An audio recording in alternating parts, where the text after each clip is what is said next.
Welcome, everybody. Welcome to Two Nerds in a Pod, the nerdiest gaming podcast in the galaxy. This is episode 172 on a delightful Tuesday. I hope you're ready to get nerdy with us. Your two hosts, myself, Maction, and Mr. Nice Guy 425, also known as Lam Galuka, probably better known as stand-up comedian Lam Galuka. For the next hour, we are going to bring you some of the best in news, history, crowdfunding, legalese, and a little bit of dash of trivia here and there. So we hope that you will join us.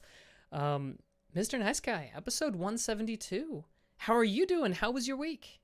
Dude, it was really, really good. Did you notice when you said a dash of trivia, I pretended to Yeah. I saw you Salt Bay it. It's like great. that guy. Yeah, exactly. My week was really good, man. I did a comedy show last week on Zoom. It was the first time I've done a Zoom show, and I just realized, crap, I don't have Audacity going, and that is a huge problem. So let me get that going. Just a second. That's a huge problem. That's a huge freaking problem. 172 episodes. Mic check. We're good to go. Sweet. So, Mac, you just asked me how my week was. Yes, my week is really good. I did a comedy show on Zoom this past week, and it was a lot of fun. And you know what's interesting? I had 3 friends, real life friends, show up to my comedy show on Zoom. It was you, it was Ish Mobile, and it was Mets Girl, my GURPS group, my comrades in TTRPG. And thank you so much for coming through. I had a blast. It was more fun because you were there. Well, it was fun to be there. It was definitely a different dynamic. It was my first Zoom comedy show as an attendee. Also, you know, I wasn't like, you know, I didn't go there as a performer either.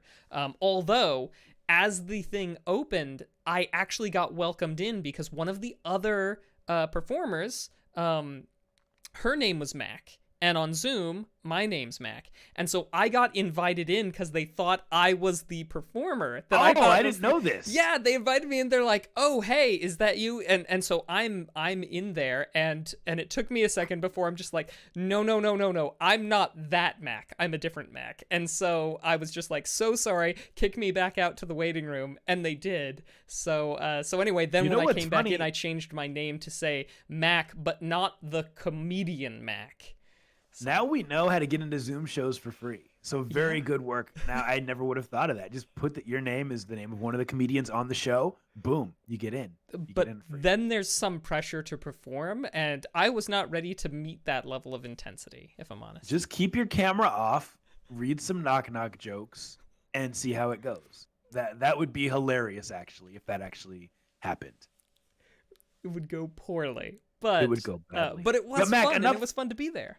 Yeah, thanks for tuning in. It was a little bit nerve-wracking just because I haven't done it on Zoom before, but I had a good time. Mac, how was your week? Anything interesting happen? Oh, dude, a bunch of stuff. So first off, I'm going to get a little bit personal here, and we're going to earn our PG rating by me saying that I have had my first nosebleed that just spontaneously nosebleeded ever in my life, at least that I can recollect. Wow. How was it? Well, it's not all that it was cracked up to be, but to make it more comical, the timing in which it delivered was interesting. I was, hanging out in Discord, checking a bunch of, different things, and somebody had made a post in a Discord group I'm a part of about if you don't want to support big companies, then here are some small companies that you can go to. And maybe that doesn't sound so, salacious in and of itself, but it was about lingerie and where you can put your dollar to support small lingerie making companies. And that's when I got a nosebleed out of nowhere, which is very much in keeping with the sort of like that's what happens on anime, right? It's just like, right. Yeah. So just like the stress just like results in like an eye bulging and like a nose blood just coming. Exactly. Yeah. So it was pretty wild. But we're not a lingerie podcast, but like I didn't realize there was like anti-corporate, like anti-capitalist lingerie. Like, is it made of recycled materials? Like, what is this lingerie made of that makes it so unique? That's I interesting. wish I knew. I think I think it's just a function of where it comes from. I imagine quality's probably a thing. I don't know. I don't understand enough about lingerie. And as Ishmobile points out in the chat with us live, that yes, I have learned my lesson, and I will not be reading more insightful posts on lingerie in the future, because I need to keep blood inside of my body. Internal bleeding, not a problem. That's where it's supposed to be, inside. So there is one other really cool thing that I really want to this hear weekend. it, dude. Tell me what happened. All right, sweet. So if I asked you, Mr. Nice Guy, what's my favorite video game, you would probably say Mega Man 2. Okay, yes, but like made in the past Oh. decade. So maybe Chasm? Yes, you're right on there. Okay. It's easy questions. Anyway, so there was a secret room inside of Chasm that has been undiscovered for quite some time, and recently the dev behind Chasm, James Petruzzi, mentioned on the sort of Chasm Discord that it was still not found, and I was just like, oh man, that's right, it still hasn't been found. I haven't found it, and I haven't heard of anybody else finding it. And he offered basically a bounty, a prize for the first person to find it. And so I'm gonna cut to the end and say that I found it, and it was fantastic. But the way that I got there was a long trial of basically opening up game files in Notepad on my computer. No, I didn't. And searching through to try and find, how to open it, how to get there, and things like that. Because there were not, as confirmed by him, it was meant to basically stay a secret. There were no hints in the game as to where it is or how to get into it. So it's... Dude. Yeah. This is amazing. This is like some Have you seen Ready Player One? No. Okay, well, the premise of Ready Player One, it's a virtual reality world. I know the general gist of it. People and how are there's a in the world. secret and there's right. like a thing hidden, and yeah. So I'm going to get myself a little prize, which is going to be delightful, but also it means that I've just learned so much more about how the game logic works in it. Things that I didn't know, I've learned now. Very cool. Awesome, dude. I'm glad to hear it. Well, Mac, go ahead. Oh, I was going to say, I think we need to do what we do best and hop right into the gaming news, my friend. What do you think about that? I think that's a fantastic idea. Ladies and gentlemen, thank you for tuning in to episode number 172 of Two Nerds in a Pod, nerdiest video game podcast in the galaxy. Today we're going to talk about some dope stuff. Mac, let's jump right in. A story about an alternate universe, a world where Microsoft owns Nintendo. Let's talk about that alternate universe. This is on GameInformer.com by Leanna Rupert. Microsoft has made some epic power moves over the past 2 years when acquiring new studios for a revamped focus going into this new generation, with Bethesda being the latest big name taken under Microsoft's wing. It goes on to say, that being said, the road to acquisitions hasn't always been easy. In fact, Nintendo, when previously asked if it would be interested in being acquired, laughed at Microsoft. They just laughed him out of the room. And then it goes on to talk about how the CEO of Microsoft at the time, or CEO of Xbox, head of Xbox, made them go meet with Nintendo to see if they'd be interested in being acquired. And Nintendo basically just laughed at them and laughed at them and laughed at them, listened to their pitch, and then laughed some more, and then it didn't work out. And this was like, apparently, what eventually happened is that the original Xbox launched a few days before Nintendo launched its GameCube. Since then, both companies have grown a lot, and obviously they're both successful. Mac, a world where Mario is on Xbox and maybe on PC through Game Pass. Do you want to live in that world, or do you want to live in the world we live in now, where we still have Nintendo hardware? Because basically Microsoft was saying, listen, and I know you hate Nintendo, but hear me out. Basically, Microsoft was saying, let us buy you. You still make your games, but we handle the hardware aspect. Is that a world you want to live in? Okay, so I think I need to defend myself by saying that no, I don't hate Nintendo. I heartily dislike their business practice. There are plenty Okay, of fair. things that I think they should do that they don't, and that they don't that they do.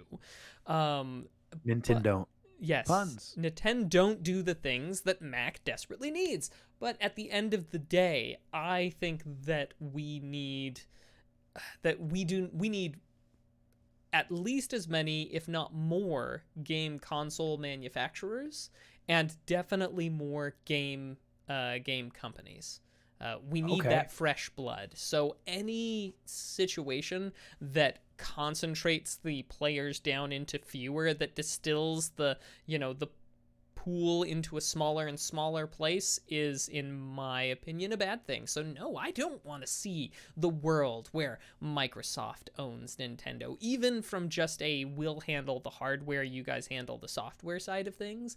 I still like seeing them be independent, and especially where Nintendo seems to be a touch more gimmicky than Microsoft and the other console players. I Yeah. like that those gimmicks happen, and I think we're better off for them. Yeah, no, you say gimmicky, I say creative, right? Sure. Because the Nintendo Switch, in my opinion, is innovative. Like, I love being able to game handheld. I love being able to lay in bed and play a game that's not just some dumb iPad, mobile game or whatever. But I also love being able to play on the big screen when I have friends. And the Nintendo Switch accomplished that.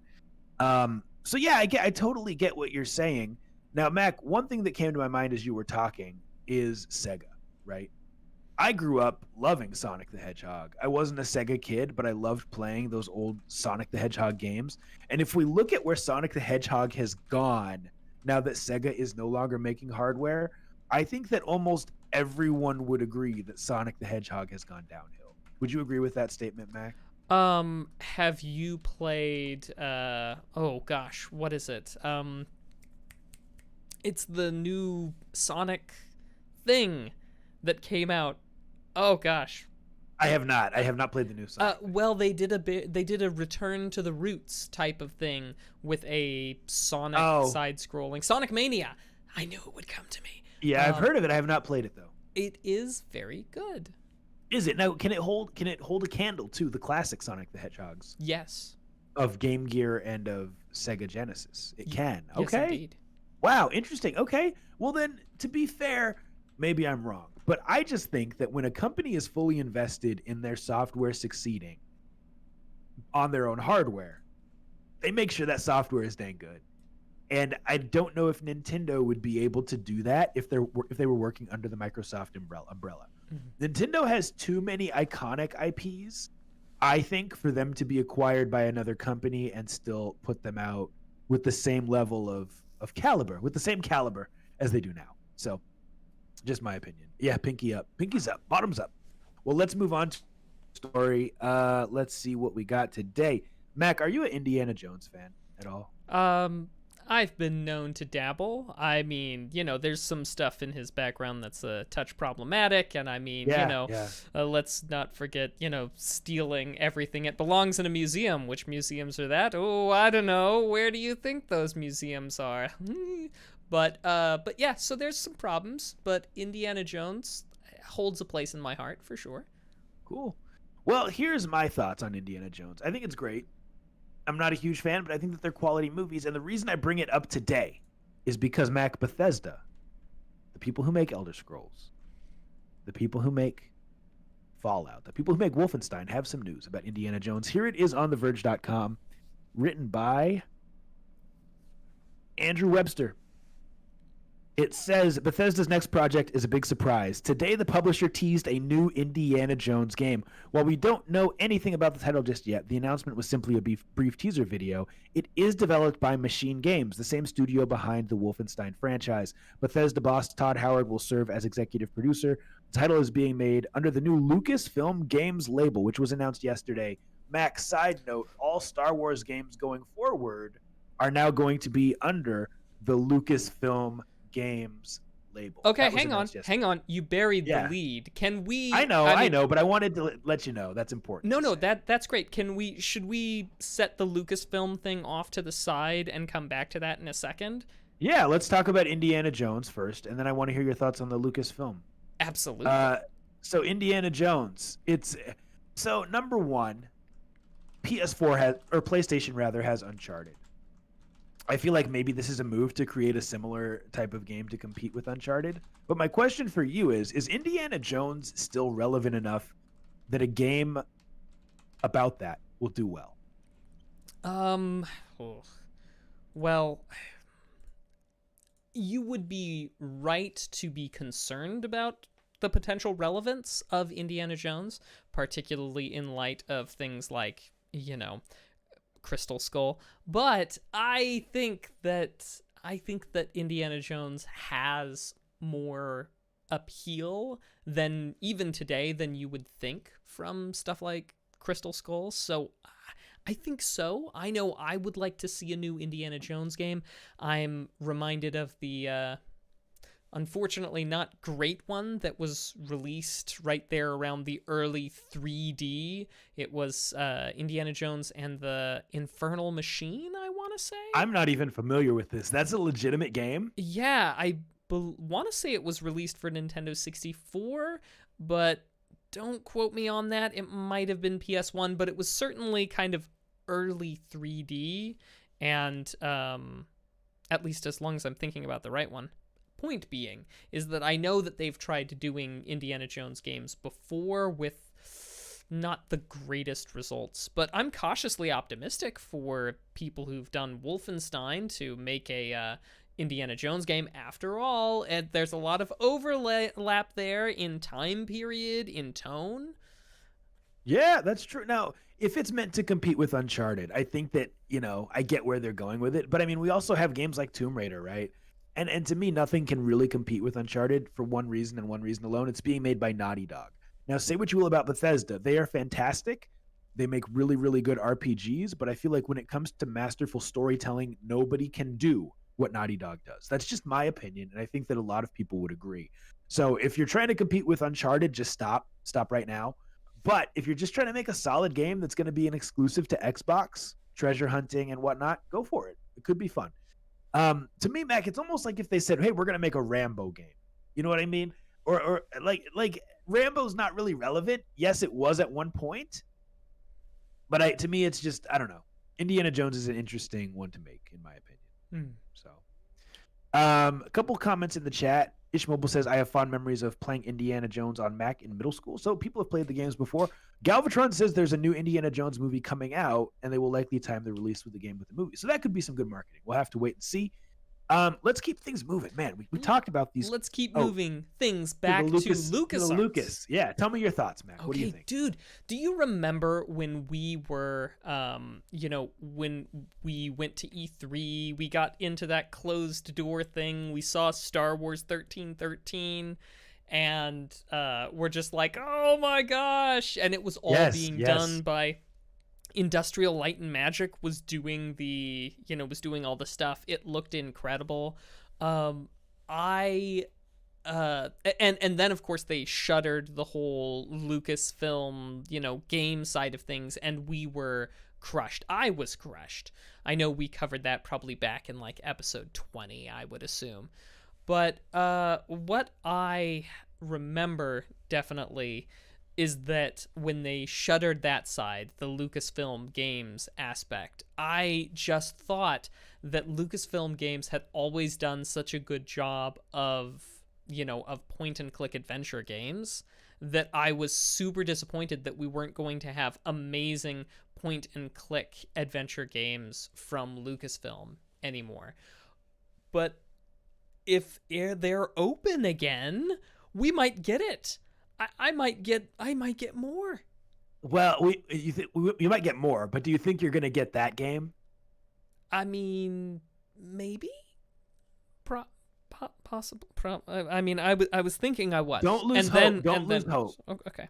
I'm sorry. I didn't mean to make you lose hope. Here's the thing that they could do, Mac. They could take the assets that they had worked on from that game and apply them to something new. They could take the level design and just do the graphics new, and make a new game that is not Star Wars 1313. but I hate to say it, buddy. I think that Star Wars 1313 is dead. Oh, I was more referring to like point and click adventure games. Oh, got it. I misunderstood you completely. But I Got mean, it. we Okay. also kind of, I kind of agree with you. Star Wars 1313, it would be cool to have it back. That would be cool to have it back. But Kane says, "Let the man dream." I should. Well, cool, Mac. You know what? On that note, that has been our news for the week. all right. Well, now let's take a look into the past. I feel a little bit sad that I did not come prepared with some LucasArts games for gaming history this week. But I do have a couple point-and-click adventure games, such as Simon the Sorcerer 1 and 2, released in 1993 and 1995 for the PC. Good point-and-click adventure games. Solid. I think you might like them.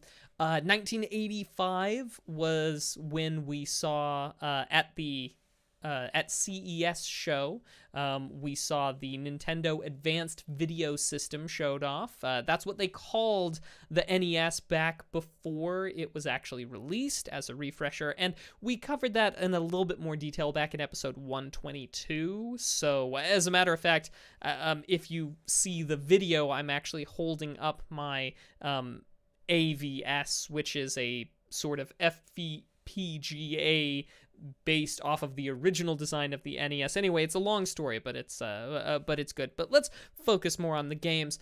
In 2021, this last week, we saw the release of a game called Magic Castle. Why is this in history, right? It's a game for the PS1 that was in development. That made it a long way into its thing, a JRPG, that the developers basically picked it back up.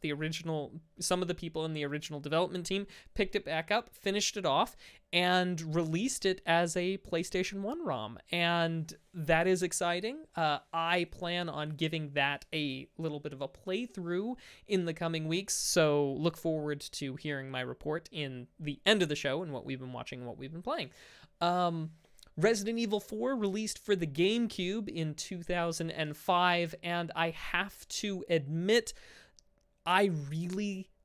Resident Evil 4 is not my favorite of the franchise, but for what it represented, which was the sort of shift in the Resident Evil franchise from being fixed viewpoint tank controls, that sort of thing, to being an over-the-shoulder move, run and gun, more of an adventure horror survival instead of a fixed video angles, jump scares, which was very much more the earlier type thing. Not that there aren't jump scares in Resident Evil 4 and 5 and 6, but it lands a little bit different because the experience is different. Yeah. And then the last one I wanted to talk about, released for the PlayStation 1, is a game in 1998, is a game called Alundra. Now, there was a game released for the Sega Genesis called Stalker, which was this kind of isometric game. It was really, really quite nice. Alundra wound up being the spiritual successor to that game. Again, same thing, isometric action platformer, RPG that was kind of more hack and slash based, but more than that, when the developers were making this game for the PlayStation 1, what they were really going at was they were like, hey, you know what?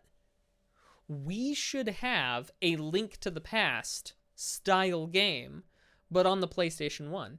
And in essence, the, Alundra really kind of scratches that itch. If you're the type of person who's just like, PlayStation 1, is there any good almost Zelda to play on the PS1? Yeah, it's Alundra, and it's brilliant. And some of the puzzles, they go in this path of not having quite as simplistic puzzles. Like, let's talk Link to the Past, right, nice guy? Yeah. You find a item in a dungeon, right? Sure. And then you have to use that item to complete the dungeon, yeah? Right, yeah. Yeah, that's kind of the way it's structured. Simple, straightforward, looking, da-da-da. But in Alundra, very much not the case. The puzzles much more obscure. I can remember this one where you actually had to jump up and down on a machine to get it running in order to, progress. But but like the sign in front of it said something cryptic, like needing to jumpstart it. And so literally hopping on top of it, definitely a nice dad joke moment there. But point being is that in some ways it very much felt like they took the style of Link to the Past and, made it just a little bit more grown up, a little bit more complicated. And of course, you do a lot of jumping in Alundra. That's kind of a thing. You do lots of jumping. The game engine is built for multiple layers. It's great. Anyway, enough of that. Video game history, all about appreciating the games that came out this week in years previous, and maybe at the same time giving you a recommendation or two for something that you can check out. So there you go. Any of those, well worth your time. But that's been video game. Oh. No, go ahead, finish. I'm sorry. But that's been video game history, Mr. Nice Guy. So if I could just say, I forgot to mention this in gaming news, and it's important. I want to give condolences to the family of Jonas Bauer. Many of you may have heard of him. He is the 7-time Tetris Classic world champion. We would be remiss if we did not announce that he just recently passed away a couple days ago, at the age of 39. Tetris world champion, and apparently a good guy. I did not know him, but that was in the news. Wanted to share that with the people. Now it is time for our next segment, a segment that we like to call the topic of the week. I almost said legalese, Mac. That would have been bad. A segment where we talk about something relevant in gaming and give our opinions on it. Mac, this is one that I know you're going to have some opinions on, some strong opinions on. It's about Capcom. Are you a fan of Capcom at all? In general, yes. Okay, do you know what I'm going to talk about today? I'm 75% sure. Keep going. Cool, let's do it. So this is on GameSpot.com. This is written by Stephen T. Wright. Let's just read it, and I want to get opinions from those of you in the chat as well. The much-publicized data breach that Capcom suffered back in early November has resulted in a major headache for the company. Now Capcom has confirmed that at least 16,415 people had their personal information compromised by the hack, though the true number could be up to 350,000. This is a drastic increase from Capcom's initial statement on the matter, when the company said that only 9 people had their information accessed, all current or former employees. However, the company did indicate at the time that the number could be much higher, and it seems that's unfortunately the case. Capcom has repeatedly emphasized that no credit card information was obtained in the breach. So, Mac, bottom line, a lot of people had their information compromised in this hack. Now, my question for you is not, is this okay or is it not okay, or should we be mad? That's a silly question. My question is, why do we as gamers, why do we as people get so upset when a social media company such as Facebook has a data breach, or even when they just require certain information to use their platform, or when they say, hey, if you want to buy an Oculus Quest, you need to have a Facebook account tied to it? Why do we get upset about things like that, but seemingly give Capcom a pass? Okay, so I think you are... I don't know as that's entirely true. I don't know as that people are giving them a pass. I think it's a function of the groups of people that are impacted, right? The people who are impacted are going to be gamers who are, gamers who are, I guess, have some kind of a Capcom account, which I didn't know was a thing in the first place. And that is a much smaller subset of people than any Facebook thing. And as a result, I feel like... How many people was it again? What was the breach? So as of right now, 16,415. But once again, they initially said it was only 9. Now we know it's 16,000. They're saying it may be as much as 350,000 by the end of all this. That's very fair. But I think what I've tended to see the most anger and frustration have been things like, for example, the Equifax data breach, which was, I don't know, hundreds of thousands. Was it millions? But it was Yeah. like people's social security numbers and stuff. And that, that garnered a lot of attention, rightfully so. The nature of the data, even worse. That is the worst possible type of breach that could happen. Yahoo emails, that was hundreds of thousands. So I think it's not so much them getting let off of the hook, but I think in some ways we're kind of tired by data breaches. It's not sexy news anymore. It's just kind of, I guess it was gonna happen. Sure, Capcom this week. And 16,000 or, lower than 20,000, I just don't know as it resonates anymore. But interesting. That's a really interesting perspective. And I think that there's truth to what you're saying. It could just be that it's the severity of it. But I almost wonder, like, what if Naughty... Oh, did you have something else to add? Oh, no, I was just throwing the finger point there because I'm like, yes, you nailed the word. It took me a minute and a half to get to severity. So, nice guy. This is why you are the PR man. This is why you're the public-facing one. Stop it. Well, anyway, it could be that. It could just be the magnitude. That's another word. That's a synonym. Pop. But I don't know. I still kind of feel like there are some companies that are just fun to hate, especially for gamers. Like, I really wonder if, like, what's a beloved game company, that generally does right? I would say maybe even like a Naughty Dog. If Naughty Dog had a data breach, like, I wonder how mad people would be, compared to when Facebook does it, because Facebook, they're just something that people love to hate. Like, people are always talking about, I'm going to cancel my Facebook. Facebook is stealing our data. They keep your pictures. They make you sign things that you don't know what you're signing. But the reality is, every single time we sign a user agreement for any video game, 99% of us don't know what we're signing. When you boot up a new game and it says, do you agree to these terms? Don't tell me that people are actually reading all that. The majority of us are not. We're just clicking, yes, I want to play my game. Mac is looking at me like, yes, I absolutely have some tea and crumpets, and I read through those user agreements. Mac, you are the exception. I know. And that's cool. But I don't know. I just think that people really like to hate on Facebook. Do we have comments in the chat on this? I'm trying to see. Well, we do have some issue taken with me bringing up Equifax because that was nothing that anyone voluntarily put their information into. And while I do agree, yes, it is different. That's kind of the big one, just to kind of describe the whole severity situation, that we've got one end of the spectrum, we've got the worst kind of data and the most breaches, down to this where it's like, well, personal information, how personal was it? And 16,000's not all that much. But, your point definitely taken, Galvatron.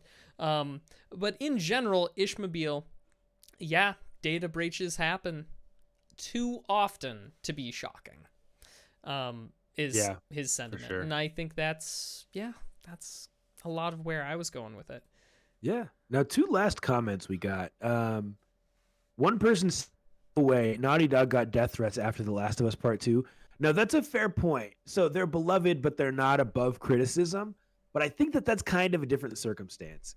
Gamers will really turn into rabid, disrespectful beasts when a game that they get is not what they thought it was going to be. When the story doesn't follow the line that they thought it was going to follow. Think back to Mass Effect 3 several years ago. People were literally campaigning to get the ending changed. Like, yo, we didn't like the way this ended. Go back and change it, is what people were saying. So I think that that's kind of a different circumstance. Kane says Facebook collects so much more data, and most of the data tends to be extremely personal in nature. These are all fair points. So, cool. Well, Mac, that has been our topic of the week. Okay. Well, now we turn to a crowdfunding project that is trying to get off of the ground. We call this Kick or Kickstart, and we encourage you to play along with us at home. You know the rules.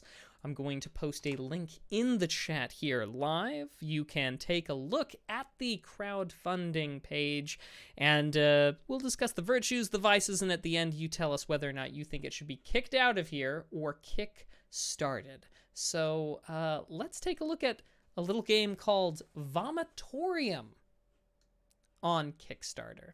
So, some of the Seriously? yeah, that's what it's called. That's the name, Vomitorium. So, some of the big takeaways, right? With 19 days left to go, it is 150% funded. They were looking for 6,000 to get this project off of the, off of the start, and they are approaching 10,000 now. It's $10 for a digital copy, and this game drinks from the well of Doom and Metroid Prime with, they do say, Dark Souls. I feel that's much more of a in tone sort of thing, but in that way it feels, and it feels very much like Doom as it's moving around. I don't know how much more, they haven't mentioned in this how much spiffier the graphics are going to be. I feel especially like plenty of the background assets could use some dressing up, but maybe that's just me. But yeah, $10 is kind of the right place to be starting for a Kickstarter game. While I'm not a big FPS type of a person, I can appreciate the genre, and this one just kind of spoke to me. They are going for a very, visceral and unpleasant pixel art to it. So some of what some of the atmosphere that you see is absolutely going to be how it is in the final game, because they're gonna stick with that pixel art aesthetic, and you know me, I'm a sucker for pixels. But I do hope that there's a bit more variation, especially in things like walls. The walls kind of blend together pretty darn fast. That's my objection to it from a visual standpoint. Yeah, Mr. Nice Guy. Oh, sorry? Oh no, you're good. So here's my thoughts. It looks kind of Minecrafty, like the walls themselves. It looks almost like, I'm trying to think of what I could compare this to mashup wise. It does have a Doom feel, absolutely 100%. And when I first started watching the video just now, I immediately thought this would be great in VR. It's simple, it's straightforward. It's just showing the gun. You walk through the world, and you point the gun, you shoot stuff, you jump, you have a good time. Why is it called Vomitorium? I thought that might be why. It's because it's in VR and it's going to make you vomit or something, but it doesn't seem to be. Nope, not that I'm aware, and I don't recall seeing anywhere in the campaign that they were intending on going for a VR version of the game. Is this only on Steam, or where? I'm trying to find the platforms. It's going to be PC, I believe, Steam or GOG for your key when you get it. So yeah, okay. It's their only plans are for PC at the moment, which I think is pretty respectable given what they're asking for, what they're looking for. I mean, who knows? Maybe they'll get ports later on, but You know what's funny? Ish Mobile said the same thing in the chat. Actually, I just noticed. He said, "Is this a VR game?" Yeah. Which it seems like it would be. But here's my thoughts, man. I think this looks fine. For $10, yeah, it looks like it's probably worth $10. I think that they're probably just doing single player. They're not trying to overdo it and force some kind of multiplayer, shoehorn multiplayer into the game. It's not going to be a game of the year. It's not even going to be a game that many people know about. But it's a game that I think deserves an audience and deserves a platform from what I can see. I don't see anything to criticize here. Yeah.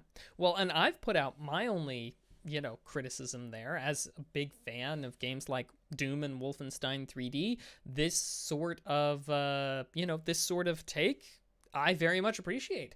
And I will say, though, I do have that one real big rule that you have to prove to us that you can bring together the disparate parts of what make a video game. And what better way to do that? And what way do I demand but a playable demo? And I am happy to report that Vomitorium has a playable demo that you can download right there from the Kickstarter page. Give it a shot, and if it suits you, you can back it. And if not, well, you can let this one slide. So I think we are ready, and I have to say an enthusiastic kickstart. $10, the price is right. There's a playable demo, so we know that they can go the distance, and yeah, there's very little to criticize. And I think anything that bugs me about it, like the lack of variation, especially in background assets, I think is probably something that can and would likely will be addressed in the future. Mr. Nice Guy, what do you make of it? I'm with you on this. Like, I don't know. Like, when I watched the video, I felt good about it. Like, it just seems like something that I want to see succeed, and I can't quite put my finger on it. I think that this is a game that, like I said, deserves a platform, and it's not too derivative of stuff that we're seeing. It's not innovative, but it's also not a Link to the Past clone, right? Which we get a lot of. So I say kickstart. Awesome. And those of you who are here with us live, let us know what you think, as well as those of you who are here after the fact. Listening to this podcast on your commute, if you've got one, just yell it out. We're tabulating the results from here. Yeah, absolutely. So, Mac, they're asking you to flex in the chat. And I'm kind of confused as to why everyone's saying that. Well, because you said Nerdflex, so they want the nerds to flex. Oh, I like that. Maybe we should start doing that when we say, now it's time for our next segment, Nerdflex. Woo! I'll have to wear a short sleeve shirt next time. The segment where you, the viewers, try to stump the hosts, and sometimes you do. If you have questions, get those into the chat. If you don't, that's okay, because we got some good ones. And Mac, do you want to give a shout out to people who got some of our trivia stuff right over the past week? So no one has picked up any of the sound tests since last week. That's right. We mentioned those then. Yes, indeed. Poonicorns, who is here with us live, did actually win this Stargate Perler. Wow. So that's yeah. dope, man. Oh, thank you. But nonetheless, we will continue. You all should check out those episodes. Get those sound test guesses in on Twitter. Absolutely. All right, we have our first question. Let's do it, Mac. Why don't you read this one for us? All right, this one comes to us from Ishmael. I believe it's actually from one of Ishmael's family members. The question is, who is the voice actor for Cade 6 in Destiny 2? Is it A, Nathan Fillion, B, Henry Cavill, C, Sean Connery, or D, Peter Dinklage? Now, I think I know this, but I want to hear what you have to say, Mac. Go ahead. I seem to recall that there was some hullabaloo about Peter Dinklage phoning in his lines in Destiny, but I feel like I don't know if they brought Peter Dinklage back for Destiny 2. So I believe that was Destiny 1. He was like the little AI character that's always fought the ghost, right? I believe. Yeah. And he was phoning in his lines, they believed. And I don't know if he was fired or if it was a mutual decision for him to not work on the game anymore, but they replaced his lines with someone else's. Now, I know it wasn't Sean Connery. I'm 99% sure it's Nathan Fillion. Now, I don't know who Cade 6 is, but if Cade 6 isn't the thing that follows you around, then I seem to feel like there was a robot with Nathan Fillion's voice, and that could have been Destiny 2, it could have been not, but I feel like I'm inclined to go with Nathan Fillion on this. I'm gonna end up being wrong, but I'm pretty sure it's Nathan Fillion. Yeah, okay, let's do it. We are not exactly sure who Cade 6 is, and we're not exactly sure what game Destiny 2 is, but I played Destiny 2, man. What are you talking about? But anyways, no. But you can't tell me who Cade 6 is. I can. Cade 6 is the guy. I have a little mini. Oh, I wish I had it here. I have a Cade 6 figure, and I will find it for next stream. Okay. Well, good news is, turns out we didn't need to know any of that stuff because, yes, Nathan Fillion. Yay! We got it. Cool. Well, I got one from the test bank. Well, if anyone else has questions, get those in the chat. But Mac, this one popped up today. It's a red one, so it's a tough one. What was the first Final Fantasy XI main expansion? I have no idea. I stopped paying attention I thought you halfway would through know. Final Fantasy IX. When this one popped up through our random selection process, I was like, "Oh, Mac's gonna get this one." No. What we need is we need the queen of Final Fantasy. We need Level Up Lauren. We need her on this show once again to answer questions like this. That's phone a friend. Her thing. Hashtag phone a friend. Oh That's gosh, right. I wish, but she's across the pond, and it is very, very early over there. No, I was just joking. I was not serious. Well, Mac, why don't we just make something up? Sure. Final Fantasy XI main expansion. I feel like it's gonna be like a 2 or 3 word thing, right? Yeah, sure. Let's do maybe it starts with the Frost. So Night? You said the Frost Knight. The Frost Knight? Yeah. Let's try it. The Frost Knight, Okay. or maybe the Frost Wilds. I don't know. Let's go with the Frost Knight. How about that? Okay, First sure. instinct is Yeah. often correct. Oh, we were close, dude. We were so close with the Frost Knight.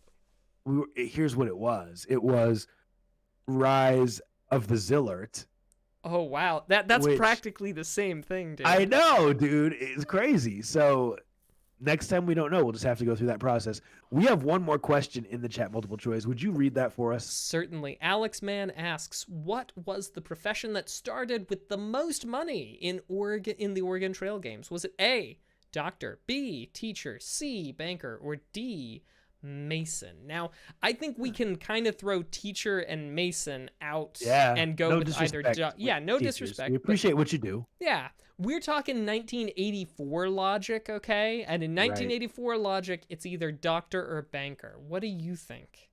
I feel like the banker, because they would just steal the money from the bank. Like if you're going on the Oregon Trail and you know you're not coming back, you can just loot that vault in a video game, at least, not in real life.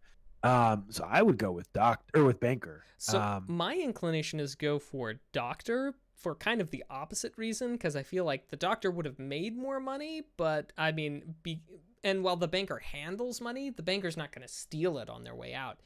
Although, what I will say is we decided we were going to be a unified front, and so I will go with you on banker. So our answer is C, banker. Banker. Now, at the worst, we're going 1 for 3 today because we got that first question, the Nathan Fillion, right? But we're going to go with C, banker. Let us know, Alex, man, in the chat what the answer is. And then we'll talk about a couple more things before we wrap. C, banker.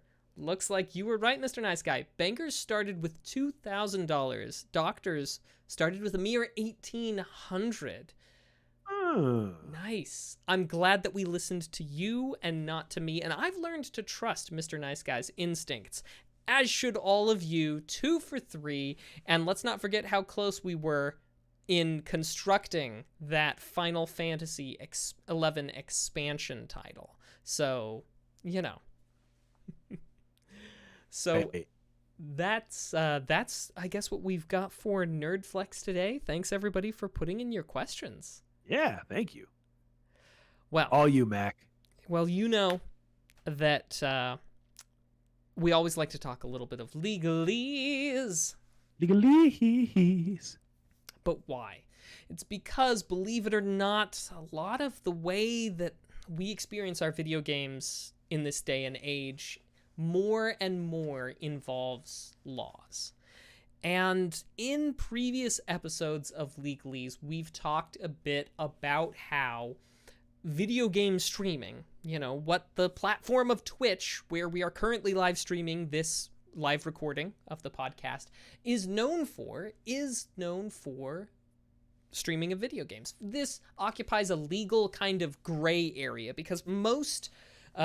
hearkening back to what Mr. Nice Guy was saying, when you read the terms and conditions of the video games that you're purchasing, that they reserve the rights to themselves, the game company, for various reasons, among which that they can totally just cut your streams if they don't like what you're doing or what they're saying. They have a nuclear option, and they reserve it to themselves.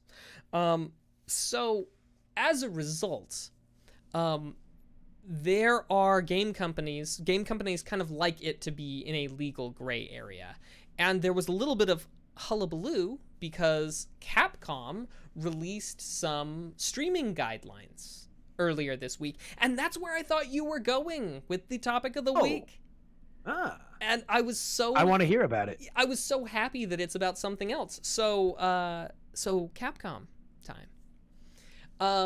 Now,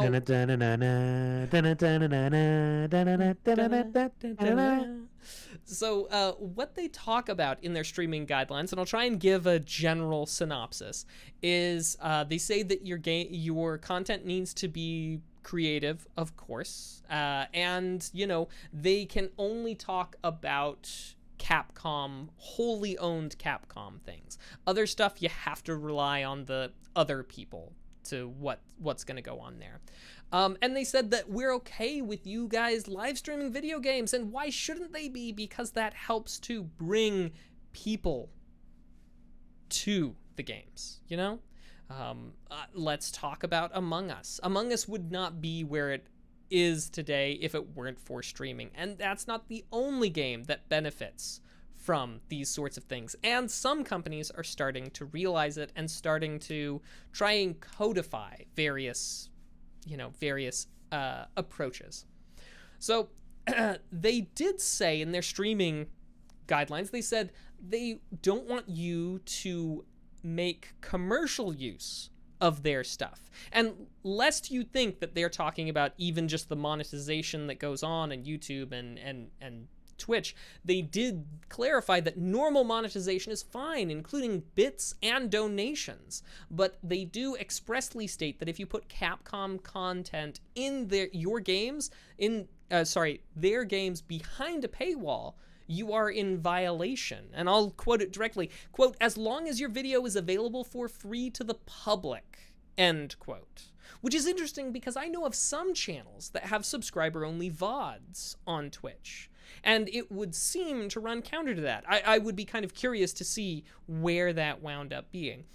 Now, the whole including bits and donations, I threw that in there specifically because you'll remember a few legalises ago we talked about Fuser, the game from Harmonix that was created off of the Drop Mix DNA, which is a music mixing, almost kind of DJing type of game. And they actually expressly said you can't have donations, you can't have bits, you can't have any of this on any stream that includes the Fuser game. So I will point out, to strengthen our point earlier, Ishmael has mentioned that games he has bought specifically because of streamers: Dark Souls Remastered, Dark Souls 2, Dark Souls 3, and Dead Space. There's a whole lot of death and darkness there. I gotta call him out a little bit on that. Ishmael's a good friend, but I feel like you bought Dark Souls, and then you were into Dark Souls, right? So you were like, okay, I like this.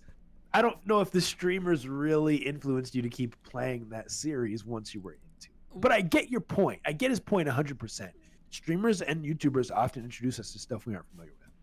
Indeed, and this is why it's important to have things out there like this, so that you can at least have some level of comfort that that the game or that that the company is not going to just come after you for no reason, a la what the RIAA is doing with music to everybody. I'll keep on rolling here. In interest of time, I'll skip a couple.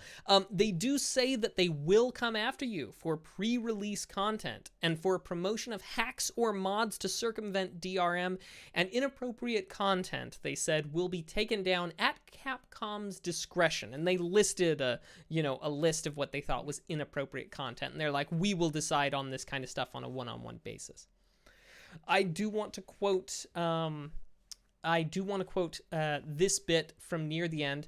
Quote, "Also, please note that we are unable," read unwilling, Also probably unwilling, unable to address individual requests for clearance. So feel free to share the link to this Capcom video policy with anyone requesting details on our policy. If you receive a violation claim from Capcom directly or through a video or social media platform and believe it's an error, please submit a notice to the applicable video/social media platform disputing the violation, and we will investigate on the back end.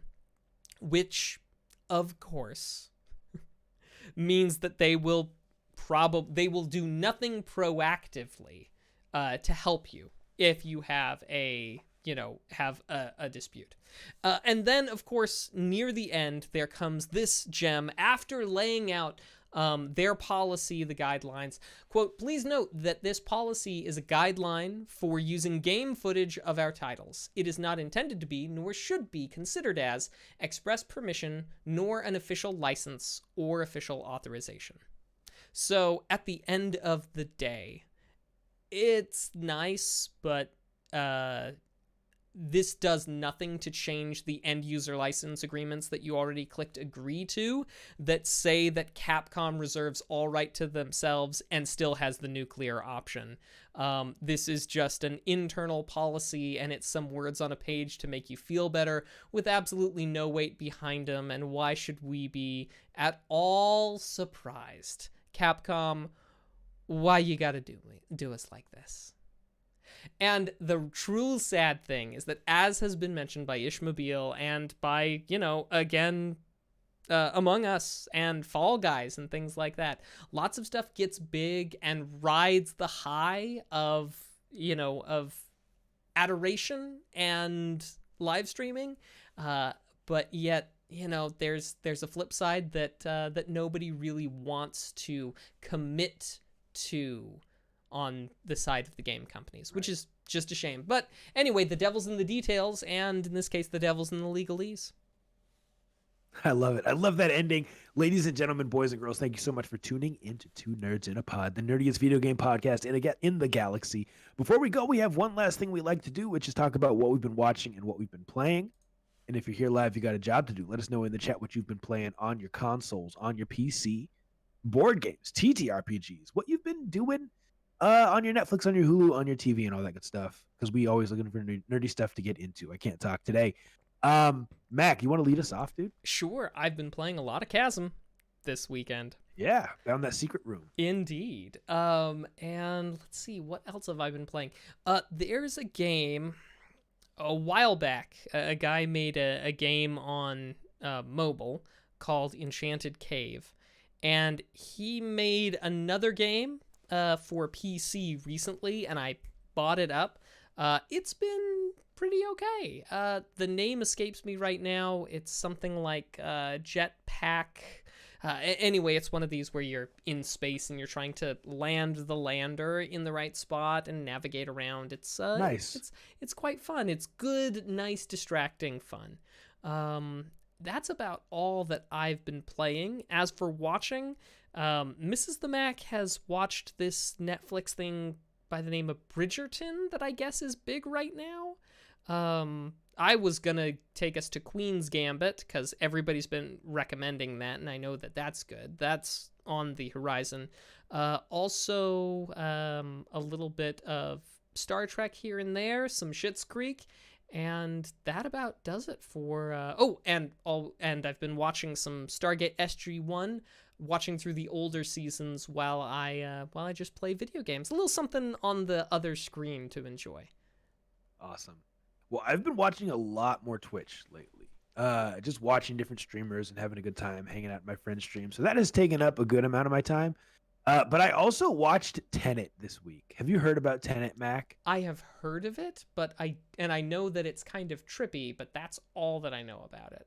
It is. So, and I hate to even talk about a movie that someone hasn't seen because I don't like to be that guy. I will just say it's very much a Christopher Nolan movie, and we'll leave it at that. Yeah. Have you seen Inception? I have seen Inception. All right, cool. We'll just leave it at that. Watch it and then tell me what you think. I'm not even saying watch it now, but when you watch it, if you choose to watch it and you feel inspired or whatever, I'd love to hear your thoughts. But I cannot say that I recommend it. And I'll leave it at that. As far as what I've been playing, it's been a lot of Call of Duty Black Ops Cold War. I haven't been this into a Call of Duty since Call of Duty Black Ops 2010. And I'm having a lot of fun with this game. Been streaming it on twitch.tv/Mr. Nice Guy. Played zombies with some friends, did a bunch of multiplayer with some viewers last night. And it's just a fun game. It's just straight up dumb fun. And then just to keep things a little bit lighthearted, been watching my kids play Animal Crossing and did a little Miss Pac-Man today on the Raspberry Pi. Well, Mac, what are people talking about in the chat? All right, well, let's see. I'll take watching. Ishmael is talking about Avengers Infinity War, Star Trek The Next Generation. Let's see. Galvatron's watching Transformers, War for Cybertron, 30 Coins, and Tiger, which is a documentary about Tiger Woods.